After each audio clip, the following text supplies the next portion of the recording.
এখানে তো একটা কর্মসূচি পালন করতেছে, আপনি ব্যানারে হাত দিলেন কেন? ব্যানারে হাত দিচ্ছেন কেন? না কেন কেন করা যাবে না? গণতান্ত্রিক রাষ্ট্রে কেন মিছিল করা যাবে না একটু বলবেন ওসি সাহেব? না কেন করা যাবে না একটু বলবেন প্লিজ? না কেন করা যাবে না একটু বলেন? কেন করা যাবে না একটু বলেন? গণতান্ত্রিক রাষ্ট্রে গণতান্ত্রিক রাষ্ট্রে সবার অধিকার আছে, আপনি ব্যানারে হাত দিলেন কেন? এটা কি আওয়ামী লীগের আমল? এটা কি আওয়ামী লীগের আমল? এটা কি আওয়ামী লীগের আমল ভাই?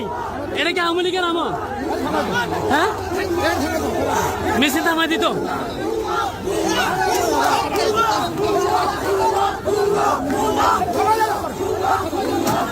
কি সেবা